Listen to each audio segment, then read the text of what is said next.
My son stood on my doorstep holding white roses, the same flowers he'd brought to his father's funeral, while I counted the $3 million his uncle had just deposited in my account. The irony wasn't lost on me that David had chosen the exact flowers that symbolized new beginnings, because this was certainly going to be a fresh start for both of us. What he didn't know was that I'd spent the last week planning exactly how to make him pay for stealing my house and leaving his 64-year-old mother to sleep in her Honda Civic for 2 weeks. If you're watching this, subscribe and let me know where you're watching from. Let me back up and tell you how a retired elementary school teacher from Ohio ended up homeless, then millionaire, then plotting revenge against her own child. My name is Margaret Sullivan, though everyone calls me Maggie. And 6 months ago, I thought I was the luckiest mother alive. I had a beautiful house in Westerville that my late husband Tom and I had paid off after 30 years, a comfortable pension, and a son who seemed to genuinely care about my well-being. David would call twice a week, visit every Sunday for dinner, and always insisted on helping with yard work or minor repairs. "Mom, you're getting older," he'd said over pot roast one evening in June. "What if something happens to you in this big house? What if you fall down the stairs?" His wife Vanessa nodded sympathetically. "We worry about you living alone, Maggie." Their concern seemed so genuine, so loving. David had inherited his father's earnest brown eyes and soft-spoken manner, and when he looked at me with such worried affection, my heart melted. That's when they presented their solution. "We've been thinking," Vanessa said, her voice gentle. "What if we moved in here with you? We could take care of the house, help with everything, and you wouldn't have to worry anymore." David leaned forward eagerly. "And Mom, to make it official and protect your assets, we should probably transfer the deed into my name. That way, if anything happens, there won't be any legal complications." I should have seen the red flags. I should have questioned why a 39-year-old man and his wife suddenly wanted to live with his elderly mother. Instead, I saw it as the answer to prayers I didn't even know I'd been saying. They moved in that July, and for exactly 6 weeks, it was wonderful. David mowed the lawn and fixed the creaky porch step. Vanessa cooked elaborate dinners and redecorated the guest room. They insisted on paying all the utilities and groceries as their contribution to the household. But fairy tales don't last, especially when they're built on lies. The first crack appeared on a sweltering August afternoon when I overheard David on the phone in Tom's old study. "Yeah, the deed transfer went through last month," he was saying. "Once we get her moved out, we can renovate the whole upstairs and probably get $750 for it in this market." My blood turned to ice water. "Moved out?" I stood frozen outside the door, my hand gripping the doorframe so hard my knuckles went white. The conversation I overheard that day changed everything, though I was too shocked to act on it immediately. Instead, I became a spy in my own home, paying attention to details I'd previously ignored. Like how David and Vanessa had started receiving mail addressed to our house even before they moved in. Like how Vanessa had begun rearranging furniture and removing my personal photos, claiming she wanted to freshen up the decor. Like how they'd both grown irritated whenever I wanted to use the living room in the evenings, suggesting I'd be more comfortable upstairs in my bedroom. The second conversation I overheard was even more damning. It was a Tuesday night in early September, and I'd come downstairs for a glass of water. They were in the kitchen, voices low but intense. "She's getting suspicious," Vanessa was saying.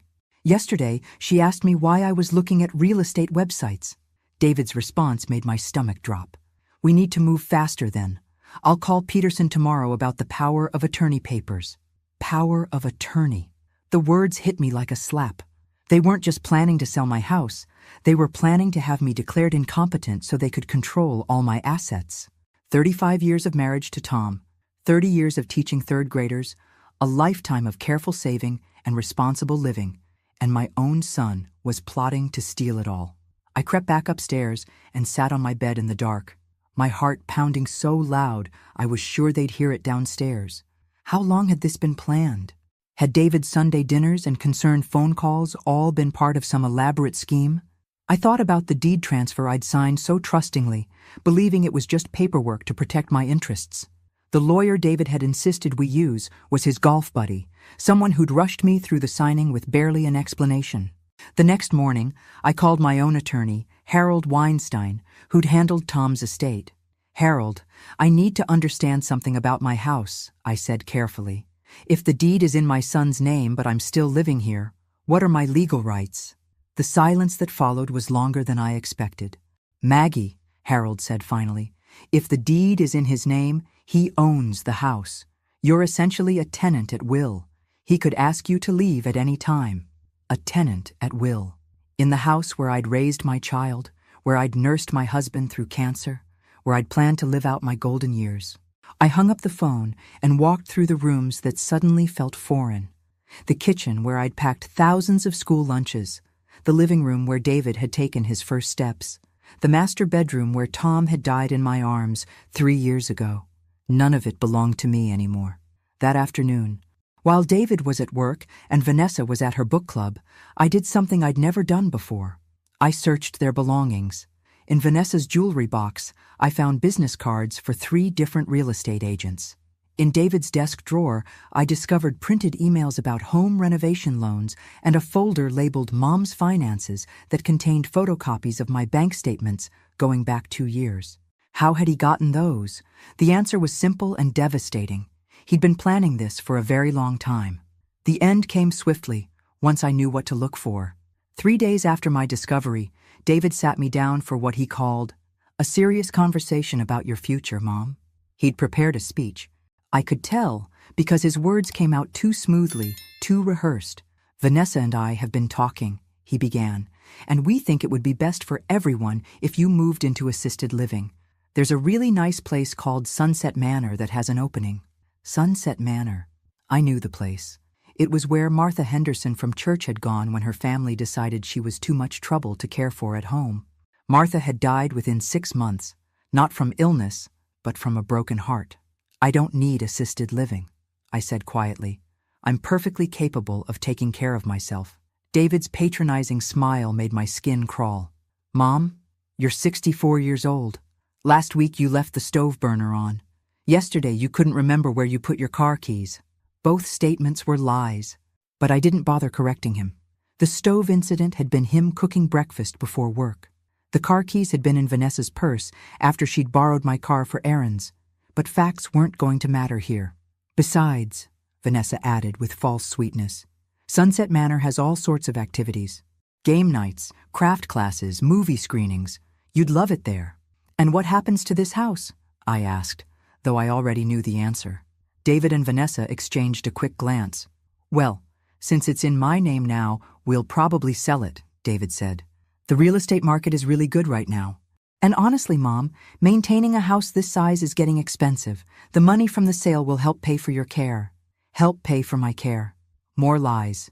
I'd already looked up Sunset Manor's rates online. Even their most expensive private room cost less per month than my house was worth. The remaining money would disappear into David and Vanessa's renovation dreams and vacation plans. "I need some time to think about this," I said finally. David's face hardened slightly. "Mom, we're trying to do what's best for you. Don't make this harder than it needs to be." 2 days later, I woke up to find all the locks changed. I stood on my own front porch at 7 in the morning, still in my nightgown and robe, holding my purse and the small overnight bag I'd packed the night before when I'd sensed something was coming. David opened the door just wide enough to speak through the gap. "I'm sorry, Mom, but this is for your own good," he said. "The people from Sunset Manor will be here at 10 to pick you up. There's no point in making a scene. Making a scene. As if a mother expecting to live in her own home was being dramatic. "David, please," I said, hating how my voice shook. "Can we just talk about this?" But he was already closing the door. Through the window, I could see Vanessa in the kitchen making coffee, as if nothing unusual was happening. As if they hadn't just made their mother homeless. I stood there for 20 minutes, hoping David would come to his senses, hoping this was some sort of misunderstanding that could be resolved with conversation. But the Sunset Manor van pulled up at exactly 10 o'clock, and I knew my old life was over. The 2 kind but firm attendants tried to convince me to come peacefully. "Mrs. Sullivan," the older woman said gently, "your son has already completed all the paperwork. Your room is ready, and we have some lovely activities planned for this afternoon." I looked at my house one more time, at the flower garden Tom and I had planted together. At the porch swing where I'd read thousands of bedtime stories to David when he was small. Then I turned to the attendants and said the words that changed everything. I'm not going with you. Instead, I walked to my Honda Civic, got in, and drove away from the only home I'd known for 33 years, leaving my son and his wife with exactly what they wanted, a house and the freedom to pretend I'd never existed. Living in your car teaches you things about yourself you never wanted to know, like how long you can go without a real shower before even you can't stand your own smell, like how much your back can hurt from sleeping in a front seat tilted back as far as it will go, like how invisible you become to the rest of the world when you don't have an address. I spent my first night in the parking lot of a 24-hour Walmart, feeling like a criminal every time a security guard walked by. The second night, I tried a rest stop on I-70, but the constant noise of trucks and the fear of what might happen to a lone elderly woman kept me awake until dawn.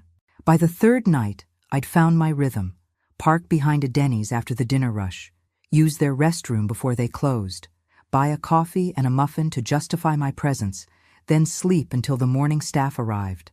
The hardest part wasn't the physical discomfort, it was the shame. Every time I walked into a store or restaurant, I felt like everyone could tell I was homeless. I'd catch my reflection in windows and see a disheveled woman with gray hair that hadn't been properly styled in a week, wearing the same 3 outfits I'd grabbed from my closet that final morning. I looked exactly like what I was, someone who'd fallen through the cracks. On day 5, I called David. I told myself it was about retrieving more of my belongings, but really I was hoping he'd come to his senses. The phone went straight to voicemail. I tried Vanessa's number with the same result. Finally, in desperation, I drove by the house. There were painters on the front porch, and through the open windows, I could see workers tearing down the wallpaper in what used to be my dining room. They were already erasing every trace of my existence. The irony was that I wasn't poor, not really. I had my pension, Social Security, and about $40,000 in savings. But without an address, I couldn't access most of it. Banks don't like to deal with customers who can't provide a permanent residence. Hotels were too expensive for long-term stays. Apartments required credit checks, references, first and last month's rent up front. Everything in modern life assumes you have a place to call home. By day 10, I'd developed a routine that felt almost normal. Coffee and bathroom at McDonald's at 6 a.m. Shower at the YMCA where I'd bought a basic membership by claiming I was temporarily between residences. Lunch at the public library where I could use Wi-Fi and pretend to read while actually just trying to stay warm and clean. Dinner at whatever restaurant had early bird specials, nursing a single meal for as long as possible. It was at the library on day 14 that everything changed. I was checking my email when I saw a message from an address I didn't recognize, ursullivan.enterprises@gmail.com. The subject line read, "Maggie, your brother Bobby." My heart stopped. I hadn't spoken to my brother Robert in 3 years, not since Tom's funeral when he'd made a speech about families sticking together through tough times. Bobby was 2 years older than me and had done well for himself in commercial real estate development. We'd grown apart over the years, partly due to geography and partly because his success had always made me feel inadequate. The email was short. "Maggie, I heard through the grapevine what happened with David and that house situation. I'm flying into Columbus tomorrow morning. Meet me at the Hilton downtown at noon. We need to talk.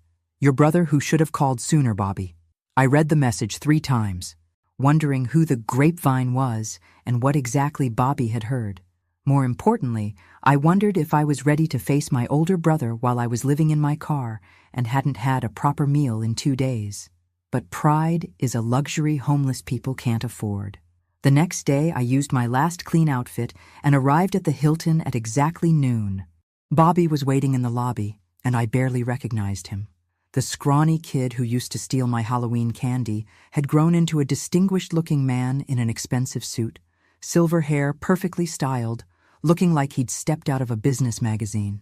When he saw me, his face cracked with an expression I couldn't quite read. Relief? Anger? Grief? "Jesus, Maggie," he said quietly, pulling me into a hug that smelled like expensive cologne and success. "What has that little bastard done to you?" I'd planned to be strong, to pretend I was handling everything just fine, but feeling my brother's arms around me for the first time in years broke something loose inside me. I started crying right there in the fancy hotel lobby and couldn't seem to stop.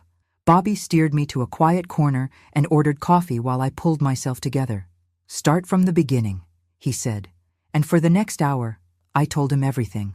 The deed transfer, the overheard conversations, the changed locks, the 2 weeks of living in my car. Bobby's face grew darker with each detail. When I finished, he was quiet for a long moment. "You know, I made some money over the years," he said finally. I nodded. Bobby's success was family legend. He'd started with a single apartment building in Cleveland in his 20s and built an empire. What you probably don't know is that I've been watching David for a while. Not spying exactly, but paying attention. He's always struck me as— Bobby paused, searching for the right word. Entitled. Even as a kid. Remember Tom's funeral? I remembered. David had spent the entire reception talking about how expensive funeral costs were and wondering aloud if I really needed such an elaborate service. "He cornered me that day," Bobby continued, "asking questions about your finances, how much Tom left you, whether you had a will, whether you'd considered simplifying your assets. I thought it was just grief talking, but now—" Bobby reached into his jacket and pulled out a thick envelope. "I own 17 rental properties in Columbus," he said. "Good neighborhoods, nice houses. One of them just became available this morning because I told the tenants to find somewhere else to live." He slid the envelope across the table. "The keys are in there, along with the deed. The house is yours, free and clear. Consider it back payment for all the Christmas presents I never sent." I stared at the envelope like it might disappear if I blinked. "Bobby, I can't accept—" "Yes, you can," he interrupted. "But that's not all." He pulled out a second envelope, this one smaller but somehow heavier. "There's also a cashier's check in there. $3 million. The number hit me like a physical blow. $3 million. I'd never seen that much money written on a check before. "I don't understand," I whispered. Bobby smiled, and for a moment I could see the mischievous boy who used to help me catch fireflies in our backyard. "I'm 66 years old, Maggie. I never had kids, never found the right woman to settle down with. My money's going to go to someone when I die, and I'd rather see what happens when I give it to you while I'm alive to enjoy watching." "But why now?" I asked. Bobby's expression hardened again. "Because that son of yours is about to learn that you don't steal from a Sullivan. We might not talk much, but we're still family, and family protects family." He leaned forward. "David thinks he's so clever, doesn't he? Thinks he played you perfectly. Wait until he finds out his homeless mother just became a millionaire." I looked at the envelopes again, hardly daring to believe they were real. "What am I supposed to do with $3 million? Bobby's grin was absolutely wicked. "Whatever you want, little sister. But if I were you, I'd start by making sure David knows exactly what he threw away when he changed those locks." The house Bobby gave me was in Upper Arlington, one of Columbus's most prestigious neighborhoods. 3 bedrooms, 2.5 baths, hardwood floors throughout, and a kitchen that belonged in a home design magazine. It was twice the size of the house I'd shared with Tom and 100 times more luxurious than anywhere I'd ever imagined living. I spent my first week there just wandering from room to room, touching surfaces and opening cabinets, trying to convince myself it was real. The master bedroom had a walk-in closet bigger than some apartments. The living room had a fireplace with a marble mantel and built-in bookshelves that stretched to the ceiling. The backyard had a garden that would make any retired teacher weep with joy. But the most satisfying part was setting up my new financial situation. Bobby had recommended a wealth management firm, and I spent an afternoon with a very serious young man named Christopher, who explained investment portfolios and interest rates with the kind of reverence usually reserved for religious ceremonies. "With conservative investments," he said, "you could easily live on $200,000 per year without touching the principal. $200,000 per year, more than triple my teaching salary at its highest, more than David made at his engineering job." The irony was delicious. While he was renovating my old house to flip it for maybe $700,000 in profit, I was sitting on enough money to buy 10 houses just like it. I bought new clothes first. Not flashy or expensive, just quality pieces that fit properly and made me feel like myself again. Then I bought a new car, trading in my Honda Civic for a silver Lexus that drove like a cloud and had more technology than the space shuttle. The salesman kept looking at my driver's license and then at my cashier's check, clearly wondering how a retired teacher could afford a $60,000 car. But I was still the same Maggie Sullivan who'd taught third grade for 30 years. I couldn't just sit in my beautiful house spending money aimlessly. I needed a purpose, a plan. And slowly, sitting in my new kitchen with my morning coffee, watching cardinals at the bird feeder Bobby had already installed in the backyard, that plan began to form. It started when I drove past my old house one afternoon. The painters were gone, but there were landscapers working on the front yard and a dumpster full of what looked like my old furniture. I parked across the street and watched for a while, noting the expensive cars in the driveway, David's BMW and Vanessa's Range Rover, both newer than I remembered. They were spending money they hadn't even made yet, so confident in their real estate flip that they were already living like people who'd struck it rich. That's when I realized David had made a crucial error. He'd assumed that getting rid of me meant he'd won. He thought I was broken, defeated, probably living in some sad little apartment somewhere, nursing my wounds and accepting my fate. He had no idea that his desperate homeless mother had not only landed on her feet, but had landed in luxury beyond his wildest dreams. Which meant he also had no idea what was coming for him. I drove home and opened my laptop, spending the rest of the evening researching everything I could find about my son's finances. What I discovered made my new plan even sweeter. David and Vanessa weren't just living beyond their means. They were drowning in debt. Credit cards, car payments, a second mortgage on some investment property that wasn't panning out. They needed my house to sell quickly and for top dollar, or they were going to be in serious financial trouble. I smiled as I closed the laptop. David thought he'd been so clever manipulating his naive old mother. But he'd forgotten something important about teachers. We're very, very good at long-term planning, and I was about to teach him a lesson he'd never forget.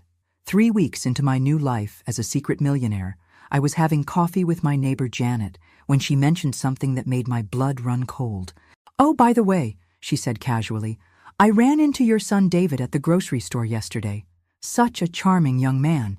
He was telling me how worried he's been about you since you moved to that assisted living facility." I nearly choked on my coffee. Assisted living facility. So that was the story David was telling people. Not that he'd locked his mother out of her own house, but that dear, concerned David had helped his aging mother transition to professional care. The narrative was so perfect, so believable, that even Janet, who'd known me for 15 years, had accepted it without question. "He seemed so relieved that you're getting proper care," Janet continued. "He said you'd been having some memory issues and it wasn't safe for you to live alone anymore." Memory issues.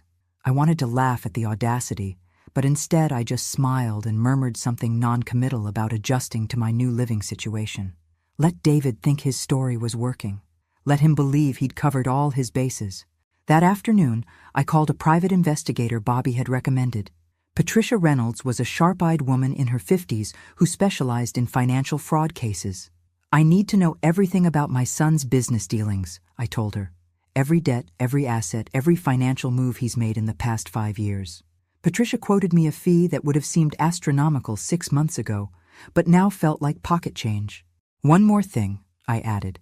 "I need to know about the house, my house, what they're really planning to do with it." Patricia nodded and made notes. "Most people think they're smarter than they are when it comes to covering their tracks," she said. "Give me 2 weeks." While Patricia did her work, I did mine. I contacted Harold Weinstein, my old attorney, and asked him to quietly research whether there was any legal recourse for the way the deed transfer had been handled. "Maggie," Harold said carefully, "elder abuse cases are complicated, especially when family members are involved. But if we can prove fraud or undue influence," he trailed off meaningfully. I also began cultivating my new image as the tragic mother. I joined a support group for seniors dealing with family estrangement. I volunteered at the library where I'd spent so many homeless days, making sure to mention to other volunteers how difficult it had been to adjust to assisted living after my son decided it was best for everyone. I was careful never to sound bitter, just sad and confused, a woman who couldn't quite understand how she'd ended up separated from her family. The beauty of the performance was that most of it was true. I was sad. I was confused about how my own son could have betrayed me so thoroughly. The only lie was about where I was living, and that lie served a larger truth. David had indeed tried to force me into assisted living, had indeed stolen my house, had indeed abandoned me when I needed him most. 2 weeks later, Patricia called with a report that exceeded my wildest expectations. "Your son is in deep financial trouble," she began. "He and his wife have $700,000 in debt spread across 14 different credit cards and loans. They've been using balance transfers and cash advances to stay afloat, but they're running out of options." She paused for emphasis. "They need that house to sell for at least $800,000, or they're looking at bankruptcy within 6 months. But that wasn't the most interesting part of Patricia's report. "There's something else," she said. "The renovation work on your old house? They're cutting corners in ways that could be dangerous. Unlicensed electrical work, unpermitted plumbing changes, structural modifications that haven't been inspected. If the right person reported this to the city..." She let the implication hang in the air. I thanked Patricia and hung up the phone, my mind racing. David wasn't just greedy and cruel, he was desperate and stupid. He'd put himself in a position where he needed everything to go perfectly, with no room for error or bad luck. How unfortunate it would be if his luck took a turn for the worse. The anonymous tip I called into the Columbus Building Department was made from a payphone at a gas station, using a voice slightly shakier and more elderly than my actual tone. "I'm concerned about the construction work going on at 1247 Maple Street," I told the inspector who answered. "There are workers there at all hours, and I'm not sure they have proper permits. As a neighbor, I'm worried about safety issues." The building inspector assured me they'd look into it, and 3 days later, I drove by to see a city truck parked in my old driveway and 2 officials with clipboards walking around the property. Through my new car's tinted windows, I watched David standing on the front porch, his face red with what I assumed was a combination of anger and panic.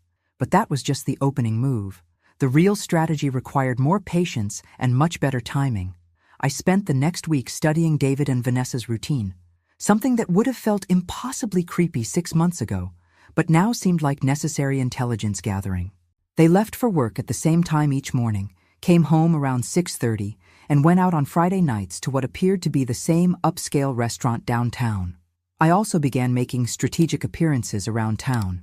At the Kroger where David shopped, I ran into his co-worker Jim Peterson, who mentioned how stressed David had been lately about some family situation with his mom. I played my part perfectly, sighing sadly about how difficult it was to adjust to assisted living and how much I missed my old life. "David seems like such a good son, though," Jim said, always talking about wanting what's best for his mother. I smiled wistfully and agreed that David had always been thoughtful, letting Jim draw his own conclusions about what kind of man would put his loving mother in assisted living while selling her house. The building department citation arrived at David's workplace on a Tuesday. Patricia had discovered he'd listed his office address on all the construction permits. The violations were extensive. Electrical work that didn't meet code, plumbing changes that required inspection, and structural modifications that needed engineer approval. All work had to stop immediately until the violations were resolved. I knew about the citation because I'd taken to driving by the house every afternoon around 4 o'clock. A routine, I told myself, was just curiosity, but was really a form of psychological torture. For David, not for me, I was enjoying every moment. The construction crews disappeared overnight. The coming soon real estate sign that had appeared the week before was quietly removed. That Friday evening, instead of going to their usual restaurant, David and Vanessa stayed home. I parked across the street at 7 o'clock and watched through their lit windows as what appeared to be a very heated argument unfolded in my former living room. Vanessa was pacing, gesturing dramatically, while David sat slumped in a chair with his head in his hands. I wondered what they were saying to each other. Were they blaming each other for the permit problems? Were they calculating how much the delays would cost? Were they finally realizing that their carefully planned financial crime was falling apart? I hoped it was all three. The next morning, I received a call that made my week. It was Harold Weinstein with news about my legal research. "Maggie, I've been looking into the circumstances of your deed transfer," he said. "If we can establish that you were coerced or that David misrepresented the nature of the documents you were signing, we might have grounds for a lawsuit. More importantly, we might be able to void the transfer entirely. Void the transfer. The words were beautiful. David could spend all the money he wanted renovating the house, could take on all the debt he needed to finance his construction project, and in the end, I could potentially reclaim legal ownership and leave him holding nothing but a pile of unpaid bills. But that felt almost too easy, too clean. David deserved something more creative, more personal, more devastating than a simple legal reversal. He deserved to suffer the way he'd made me suffer, to feel as helpless and betrayed as I'd felt standing on my own front porch with nowhere to go. That's when I began planning the final phase of my revenge, the part that would require perfect timing and absolutely no mercy. The first sign that David was cracking came through Janet, who'd seen him at the hardware store looking absolutely haggard.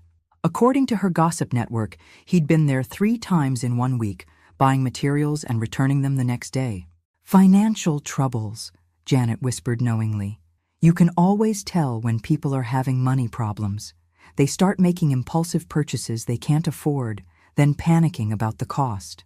I could have told Janet exactly what David's financial troubles were, thanks to Patricia's continued monitoring of his situation. The building permit delays had cost him 2 months of construction time and somewhere around $50,000 in rework and inspection fees. His credit cards were maxed out, he'd borrowed against his 401k, and he'd even taken out a title loan against his BMW. But the most delicious detail was what Patricia discovered about David's timeline. He'd already signed a contract with a buyer, contingent on the renovation work being completed by December 1st. If the house wasn't ready by then, not only would he lose the sale, but he'd have to pay a penalty fee of $50,000. With all his permit problems, finishing by December 1st was looking increasingly impossible. Meanwhile, I was living my best life. I joined a book club, started taking piano lessons for the first time since I was 12, and was planning a trip to Italy for the spring. The money Bobby had given me wasn't just about revenge. It was about reclaiming a life I'd forgotten I wanted. Every morning I woke up in my beautiful house and remembered that I was free in ways I'd never been before. But freedom, I was learning, also meant the freedom to be absolutely ruthless when the situation called for it. Which is why, when David finally reached out to me, I was ready. The call came on a Thursday evening in early November. I was reading in my living room when my phone rang, and David's name appeared on the screen for the first time in 2 months. I let it ring 3 times before answering, keeping my voice carefully neutral. "Hello, David? Mom?" His voice sounded strained, exhausted. "Mom, I need to talk to you. I know things have been complicated between us, but I think there's been a misunderstanding." A misunderstanding. As if locking me out of my own house was some sort of communication error that could be cleared up with a heart-to-heart conversation. "I'm listening," I said simply. David took a shaky breath. "The thing is, Mom, there are some problems with the house renovation, legal issues that I didn't anticipate, and I was wondering if you might consider if there was any way you could help us financially with some of the unexpected costs." Help them financially. The audacity was breathtaking. The son who'd made me homeless was calling to ask for money. "What kind of help are you talking about, David?" I asked, allowing just a hint of my old maternal concern to creep into my voice. "Maybe 50,000, he said quickly. "Just temporary until we can get the house sold. I know assisted living is expensive, but if you have any savings left, or if you could take out a loan against your pension." He was babbling now, desperation making him careless with his words. "David," I interrupted gently, "I'm living in assisted living on a fixed income. I don't have $50,000. It wasn't technically a lie. I didn't have $50,000. I had $3 million. But David didn't need to know that. The silence stretched out for almost 30 seconds. When David spoke again, his voice was different, harder. "Mom, you have to understand. If this house renovation fails, Vanessa and I could lose everything. Our cars, our credit, maybe even our jobs if we have to declare bankruptcy. You're my mother. Doesn't that mean anything to you?" And there it was. The same manipulation he'd used to get me to sign over the deed. The same emotional blackmail wrapped in a concern for family obligation. Except this time, I wasn't a lonely widow, desperate for connection with her only child. This time, I had options. "David," I said quietly, "I think you should come visit me. We should have this conversation in person. He agreed immediately, probably thinking he'd have better luck manipulating me face to face. We arranged for him to come by the following Saturday afternoon. After I hung up, I sat in my elegant living room and smiled. David thought he was coming to convince a desperate old woman to bail him out of his financial troubles. Instead, he was walking straight into the final act of a play I'd been directing for months. Saturday couldn't come soon enough. Saturday morning, I received a call that changed everything. It was Patricia Reynolds with information so explosive I had to sit down while she explained it. Maggie, you need to know something else about your son's financial situation. That house renovation? It's not just cutting corners on permits. David took out a construction loan using fraudulent income statements. He claimed he was making twice his actual salary. Bank fraud. David hadn't just betrayed his mother. He'd committed multiple felonies in the process. There's more, Patricia continued. I found records showing he's been forging your signature on documents even after you moved out. He's been taking cash advances on credit cards opened in your name, using your old address as the contact information. Identity theft, forgery. My son hadn't just stolen my house. He'd been systematically destroying my credit and my name for months. I felt physically sick thinking about what could have happened if Bobby hadn't rescued me, if I'd been trapped in assisted living while David ruined my financial reputation and racked up debt in my name. How much? I asked quietly. Patricia's pause told me everything. So far, about $200,000 across 8 different accounts. But Maggie, here's the thing. If you reported this to the authorities, David wouldn't just face civil penalties. He'd be looking at serious federal charges. Mail fraud, identity theft, bank fraud. We're talking about potential prison time. Prison time. The words should have shocked me, but instead I felt a cold satisfaction settling into my bones. David had crossed every line, violated every trust, committed crimes that went far beyond simple family betrayal. He'd gambled that his homeless, powerless mother would never find out about his systematic destruction of her identity and credit. He'd gambled wrong. I thanked Patricia and spent the rest of the morning thinking. David would be at my door in a few hours, expecting to manipulate his elderly mother into bailing him out of a crisis he'd created. He had no idea that his elderly mother was now wealthy beyond his dreams and in possession of evidence that could send him to federal prison. At exactly 2 o'clock, my doorbell rang. I checked my appearance in the hallway mirror. I'd dressed carefully for this moment, choosing clothes that looked respectable but not expensive. When I opened the door, David was standing there holding a bouquet of white roses, the same flowers he'd brought to his father's funeral. His face was thinner than I remembered, and there were dark circles under his eyes that told the story of sleepless nights and mounting desperation. "Hi, Mom," he said, offering the flowers with a smile that didn't reach his eyes. "You look good. Assisted living seems to be agreeing with you." I accepted the roses without comment and invited him in, watching his face as he took in my living space for the first time. His reaction was everything I'd hoped for. David's mouth literally fell open as he looked around my elegant living room with its marble fireplace and expensive furnishings. "Mom," he said slowly, "this doesn't look like assisted living. This looks like—" He trailed off, unable to process what he was seeing. "Like what, David?" I asked pleasantly, settling into my favorite armchair and gesturing for him to sit on the sofa. He remained standing, turning in a slow circle to take in the high ceilings, the hardwood floors, the crystal chandelier that had probably cost more than his car. "This looks like a millionaire's house," he said finally, his voice barely above a whisper.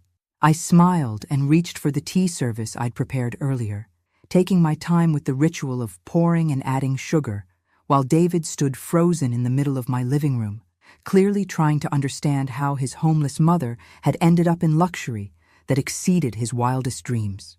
"David," I said calmly, "we need to talk about those credit cards you've been opening in my name, and the construction loan you fraudulently obtained using fake income statements, and the $200,000 you've stolen from me over the past 8 months. The white roses fell from his nerveless fingers and scattered across my Persian rug like snow. The silence stretched between us for what felt like an eternity, while David's face went through a fascinating series of expressions: confusion, realization, panic, and finally a kind of desperate calculation. I could practically see his mind racing, trying to figure out how much I knew and whether there was any way to talk himself out of the corner he'd painted himself into. "Mom," he said finally, his voice carefully controlled, "I think there's been some confusion. If there are financial irregularities, I can explain everything. The construction loan paperwork was complicated, and maybe there were some errors." I held up my hand to stop him, and something in my expression made him fall silent immediately. "David, sit down."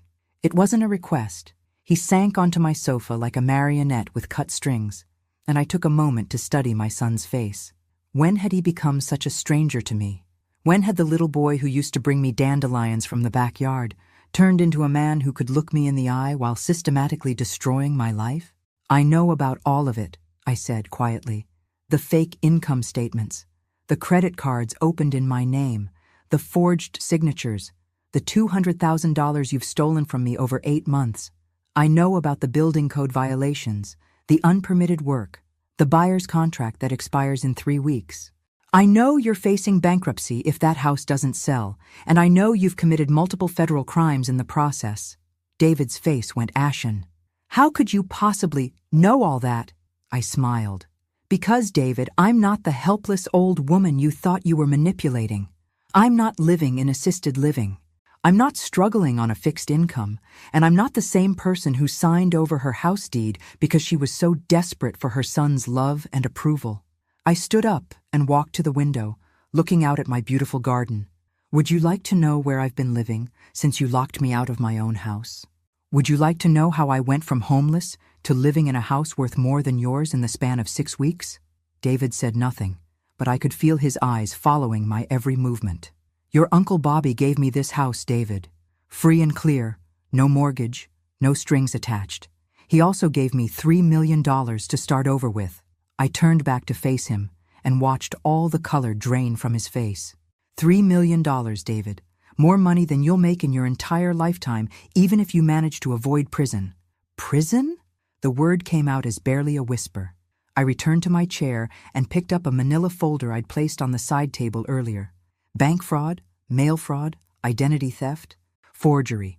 According to my attorney, you're looking at potentially 15 to 20 years in federal prison, not to mention complete financial ruin and the certainty that you'll never work in engineering again. David was shaking now, his hands gripping his knees so tightly his knuckles were white. "Mom, please, I can explain everything. The financial pressure, the debt, the fear of losing everything we worked for." "Everything you worked for?" I interrupted. "David, you worked for nothing. You stole everything. You stole my house, you stole my money, you stole my identity, and you tried to steal my dignity by telling everyone I was a confused old woman who needed assisted living." I opened the folder and spread Patricia's investigation report across the coffee table between us. Bank statements, forged documents, credit applications, loan paperwork. The evidence is overwhelming, David. You left a paper trail that a first-year law student could follow. You were so confident that your stupid mother would never find out what you were doing that you got careless. "What do you want?" he asked finally, his voice hollow. The question I'd been waiting for. The moment when my son would finally understand that the balance of power between us had shifted completely and permanently. "What do I want?" I repeated thoughtfully. "I want you to understand what it feels like to lose everything that matters to you.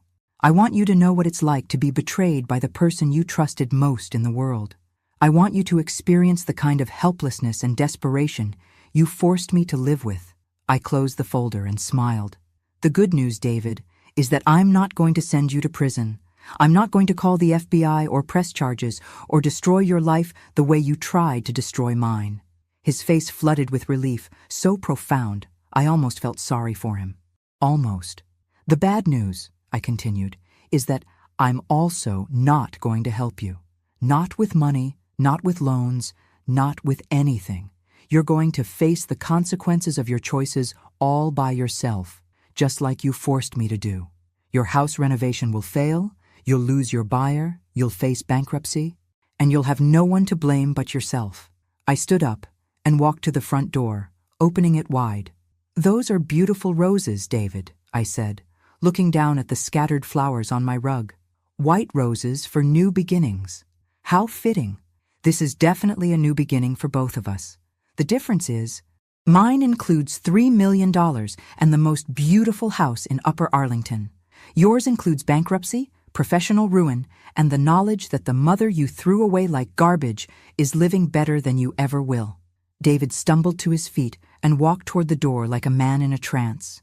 When he reached the threshold, he turned back one more time. "Mom, I'm sorry," he said, and for the first time since he'd arrived, his voice sounded like the little boy I'd once loved unconditionally. "I know you are, David," I replied gently. "You're sorry you got caught. You're sorry your plan failed. You're sorry you underestimated me. But you're not sorry you tried to destroy me, because if you had succeeded, you'd be celebrating right now instead of apologizing." I closed the door and locked it, then returned to my living room where the scattered white roses were the only evidence that my son had ever been there at all. Through the window, I watched him drive away in his BMW, probably for the last time before the bank repossessed it. Then I called Bobby to tell him the good news. David's lesson was complete, and justice had finally been served. Thanks for listening. Don't forget to subscribe and feel free to share your story in the comments. Your voice matters.